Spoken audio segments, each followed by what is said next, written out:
अस्सलामुअलैकुम वरहमतुल्लाहि वबरकातुहू। नाज़रीन, आज की हमारी वीडियो ख़ास तौर पर हमारे नौजवान हजरात के लिए है। आज मैं आपको बताऊंगा कि जो हजरात इस्लाम के मर्ज़ में मुब्तला हैं उनका ये मर्ज़ ठीक क्यों नहीं होता और इसकी असल वजह क्या है। इसलिए इस वीडियो को अच्छी तरह से सुनिएगा, देखिएगा और अपने दोस्तों के साथ ज़्यादा से ज़्यादा शेयर कीजिएगा ताकि इनका भी फ़ायदा हो सके। प्यारे दोस्तों, इससे पहले कि मैं आपको इसका इलाज और इसकी इकसाम बताऊं और ये भी बताऊं कि यह मर्ज़ ठीक क्यों नहीं होता, मेरे चैनल को सब्सक्राइब कर दें और बेल वाला बटन भी दबा दें ताकि मेरी हर आने वाली नई वीडियो आपको टाइम पर मिलती रहे।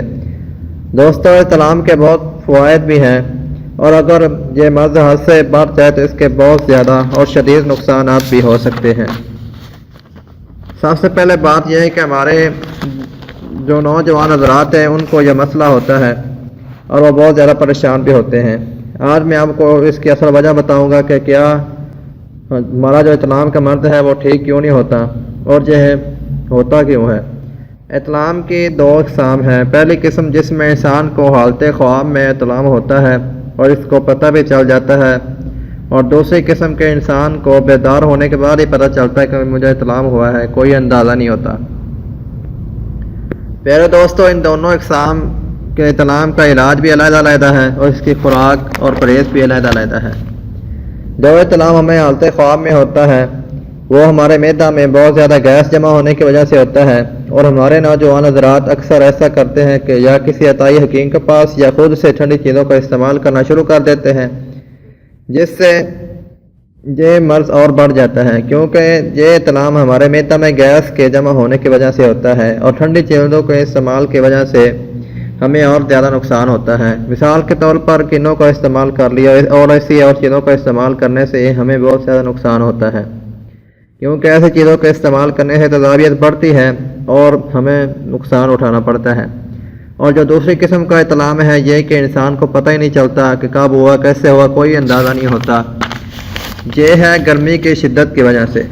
इसका इलाज ठंडी और रतब चीज़ों के इस्तेमाल से किया जा सकता है, लेकिन इसमें भी अक्सर लोग बहुत बड़ी गलती करते हैं कि मुग़ल्लज़ दुआओं का इस्तेमाल करते हैं और ऐसी अशिया का इस्तेमाल करते हैं जो कि हमारी मनी को गाढ़ा करती हैं। और हमारे अक्सर हज़रात बहुत ज़्यादा जो हमारे नौजवान हज़रात हैं वो भी ऐसी गलतियाँ करते हैं कि मनी को गाढ़ा करने वाली बहुत ज़्यादा दुआओं का इस्तेमाल करते हैं, जिसका उन्हें सिर्फ फ़ायदा ही नहीं बल्कि नुकसान पहुँचता है। आप सिर्फ ऐसी हालत में अगर आपको एहतराम गर्मी की वजह से होता है तो आप ठंडी चीज़ों मसलन खीरा, गाजर, मूली, चुकंदर, दूध से तैयार करदा मिठाइयाँ, अमरूद, केला, नाशपाती वगैरह इनका इलाज है और ऐसी चीज़ों का इस्तेमाल करके आप इनका इलाज कर सकते हैं।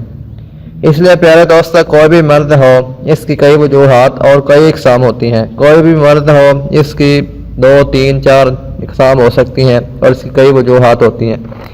इसलिए आपने अगर किसी भी मर्ज़ को ठीक करना है तो पहले इसकी जो वजह है जिसकी वजह से हमें मर्ज़ लाहक है, हमें पहले इसका इलाज करना चाहिए, और अगर हमें परहेज़ की ज़रूरत हो तो वो भी हमें परहेज़ भी करना चाहिए और फिर मर्ज़ का इलाज भी करना चाहिए।